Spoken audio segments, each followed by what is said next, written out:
ಯುವ cinema release ಆಗ್ತಾ ಇದೆ. ದೊಡ್ಡ ಮನೆ ಕುಡಿ ಮತ್ತೊಂದು ಎಂಟ್ರಿ ಕೊಡ್ತಾ ಇದೆ. ಸೊ ಈಗಾಗಲೇ ಎಲ್ಲ ದೊಡ್ಡ ಮನೆ ಫ್ಯಾನ್ಸ್ ಎಲ್ಲ ವೇಟ್ ಮಾಡ್ತಿದ್ದಾರೆ.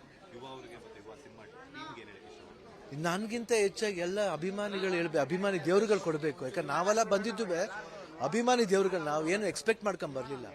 ನಾವು ಬರ್ಬೇಕಾದ್ರೆ ಅಣ್ಣೋರ್ ಮಗ ಅಂತ ಟ್ಯಾಗ್ ಇತ್ತು, ಶಿವ್ ರಾಜ್ಕುಮಾರ್ ಇತ್ತು. ರಾಜ್ಕುಮಾರ್ ಪಕ್ಕದಲ್ಲಿ ಒಂದು ಸ್ಟ್ರಾಂಗ್ ಒಂದು ಪವರ್ ಇತ್ತು. ಸೊ ಆ ಪವರ್ ಜೊತೆಲಿ ಬಂದವ್ರು ನಾವು, ಆ ರಾಜ್ಕುಮಾರ್ನ ಒಂದು ಟ್ಯಾಗ್ ಲೈನ್ ಬಂದವರು. ಬಟ್ ಬಂದಾದ್ಮೇಲೆ ಅಭಿಮಾನಿ ದೇವ್ರುಗಳಿದೆಯಲ್ಲ, ಅವ್ರು ತೋರಿಸೋ ಪ್ರೀತಿನೇ ಬೇರೆ. ಯಾಕಂದ್ರೆ ಒಂದ್ಸತಿ ಅವ್ರು ಅಕ್ಸೆಪ್ಟ್ ಮಾಡ್ಬಿಟ್ರೆ ಅದನ್ನ ತಡಿಯಕ್ಕೆ ಯಾರ ಕೈಲೂ ಆಗಲ್ಲ. ಅದು ನಡೀತಾ ಇರುತ್ತೆ. ಅದು ಅದಾಗೆ ಆಗಬೇಕು. ನಾವು ಏನು ಎಕ್ಸ್ಪೆಕ್ಟ್ ಮಾಡಬಾರ್ದು, ಅಕ್ಸೆಪ್ಟ್ ಮಾಡ್ತಾ ಹೋಗ್ಬೇಕು. ಆಶೀರ್ವಾದ ಗುರುಗೆ ಇರಬೇಕು, ಇವನಿಗೆ ಮೇಲೆ ಇರಬೇಕು ಅಂತ ನಾನು ಐ ಥಿಂಕ್ ಎಲ್ಲ ಅಭಿಮಾನಿ ದೇವರುಗಳು ಕೇಳ್ಕೊತೀನಿ. 100% ಟ್ಯಾಲೆಂಟ್ ಇದೆ. ಆ ಟ್ಯಾಲೆಂಟ್ನ ಭಾಳ ಜೋಪಾನವಾಗಿ, ಭಾಳ ಸಿನ್ಸಿಯರ್ ಆಗಿ, ಆಡಂಬರ ನಾವೆಲ್ಲ ಬರ್ಬೇಕಾದ್ರೆ ಆಡಂಬರ ಬರಲಿಲ್ಲ. ನಾವು ಬಂದಿದ್ದು ಭಾಳ ಲೋ ಪ್ರೊಫೈಲ್ ಬಂದು. ಇವು ಅಪ್ಪುನೇ ತಗೊಳ್ಳಿ, ಅಪ್ಪು ನೋಡಿದ್ರೆ ಸೂಪರ್ ಸ್ಟಾರ್.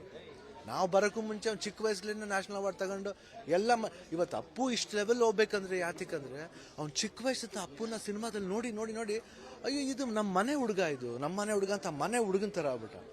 ಸೊ ಅದಾದ್ಮೇಲೆ ಅಪ್ಪು ಫಸ್ಟ್ ಫಿಲ್ಮ್ ಮಾಡ್ಬೇಕಾರೆ ಸಬ್ಜೆಕ್ಟ್ ಅಪ್ಪು ಈ ಥರ ಸಬ್ಜೆಕ್ಟಿಂದ ಅಯ್ಯೋ ಶಿವಣ್ಣ ನಾವು ಮಾಡಲ್ಲ ಅಂದರೆ ಇಲ್ಲಿ ಹೆಂಗೆ ಅಂದ್ಬಿಟ್ರೆ ಅಪ್ಪು ಹೆಂಗೆ ನೀ ಮಾಡಬೇಕು ನೀನು. ಯಾಕಂದ್ರೆ ನಾವು ಅಪ್ಪುನ ಸಿನಿಮಾದಲ್ಲಿ ಅಲ್ದೇನೆ ಅವನ್ನ ಡೈಲಿ ನಾವು ಅವ್ನ ಎಕ್ಸರ್ಸೈಸ್ ಮಾಡ್ತಿದ್ದು ನೋಡಿದೆ, ಇವ್ನು ಯಾಕೆ ಸೂಪರ್ ಸ್ಟಾರ್ ಆಗಲ್ಲ ಅಂತ ನಮ್ಗೆ ಯಾವಾಗ ಗೊತ್ತಿತ್ತು. ಅದಾದ್ಮೇಲೆ ಅಪ್ಪು ಸಿನಿಮಾ ಸಬ್ಜೆಕ್ಟ್ ಕೇಳಿದಾಗ ಪೂರಿ ಜಗನ್ನಾಥ್ ಅವ್ರಿಗೆ ಹೇಳಿ, ಇದು ಅಪ್ಪುಗೆ ಮಾಡಿ ಸರ್, ಇದು ಈ ಸಬ್ಜೆಕ್ಟ್ ಅಪ್ಪುಗೆ ಚಂದ ಅಂತ ಹೇಳ್ಬಿಟ್ಟು ವರ್ಧಣ್ಣವ್ರ ಅಪ್ಪಾಜಿ ಕೇಳಿ ಅಪ್ಪುನ ಟೈಟಲ್ ಕೊಟ್ಟಿದ್ದು ನಾನೇನು.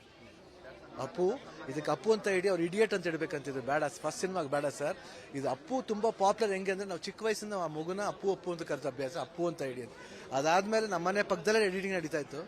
ಆ ಎಡಿಟಿಂಗ್ ಮ್ಯಾಗ ಫೈಟ್ ನೋಡ್ಬೇಕಾದ್ರೆ ನಾ ಹೇಳಿದೆ ಇವನಿಗೆ ಸಾಧಾರಣ ಸ್ಟಾರ್ ಇಲ್ಲ, ಪವರ್ ಸ್ಟಾರ್ ಅಂತ. ಆ ಪವರ್ ಸ್ಟಾರ್ ಅಂತ ಮೊದಲು ಕರೆದಿದ್ದೆ ನಾನು ಆಡಿಯೋ ಫಂಕ್ಷನ್ಲಿ, ಇನ್ನೂ ಜ್ಞಾಪಕ ಇದೆ. ಸೊ ಅದು ಆ ಮನಸ್ಸು ಗೊತ್ತು, ಅಪ್ಪು ಮನಸ್ಸು ಗೊತ್ತು, ನನ್ನ ಮನಸ್ಸು ಗೊತ್ತು. ಐ ಥಿಂಕ್ ಅದು ಸಾಕು ನಮಗೆ. ನಾನು ಆ್ಯಕ್ಚುಲಿ 29th ರಿಲೀಸ್ ಅಲ್ಲ, ನನಗೆ ಫಂಕ್ಷನ್ಸ್ ಇದೆ, ಫಂಕ್ಷನ್ಸ್ ನಡೀತಾ ಇದೆ, ಸಾರಿ ಶೂಟಿಂಗ್ ನಡೀತಾ ಇದೆ. ಸೆಟ್ ಆಗ್ಬಿಡಿ, ಸೆಟ್ ಮುಗಿಸ್ಬೇಕು. At the same time Geeta ಅವ್ರು ಇವತ್ತು ಸತಿ ಎಲೆಕ್ಷನ್ ನಿಂತ್ಕೊಂಡಿದ್ದಾರೆ. ಸೊ ನಂಗೆ ಆ ಕೆಲಸನೂ ಇದೆ. ಬಟ್ 100% ಸಿನಿಮಾ ನೋಡ್ತೀನಿ. ಅದು ಫಸ್ಟ್ ಡೇ ಬಂದ್ಬಿಟ್ಟು ಅಭಿಮಾನಿಗಳು ನೋಡಿದ್ರು ಅಂತೆ, ನಾನು ನೋಡಿದ್ರು ಅಂತೆ. ಯಾಕಂದರೆ ನಾವೆಲ್ಲ ಅಭಿಮಾನಿಗಳು ಹೃದಯದಲ್ಲಿ ಇದ್ದೀವಿ. ಅದರಿಂದ ಅವ್ರು ನೋಡಿದ್ರೆ ನಾನು ನೋಡ್ದಂಗೆ ಲೆಕ್ಕ. ಬಟ್ 100% ನನ್ನ ವಿಶ್ವಾಸ ಅಂತೂ ಇದ್ದೇ ಇರುತ್ತೆ. ಅದ್ರ ಬಗ್ಗೆ ಏನು ಯೋಚನೆ ಇಲ್ಲ. ನನಗಿಂತ ಹೆಚ್ಚಿನ ಆಶೀರ್ವಾದ ಬೇಕಾಗಿರೋದು ಅವ್ರ ತಾತ, ಅಜ್ಜಿ, ಅಪ್ಪು ಹಾಗೂ ಎಲ್ಲ ಅಭಿಮಾನಿಗಳ ದೇವ್ರದ್ದು ಒಂದು ಆಶೀರ್ವಾದ ಬೇಕು. ಅದಿರಲಿ. All the best.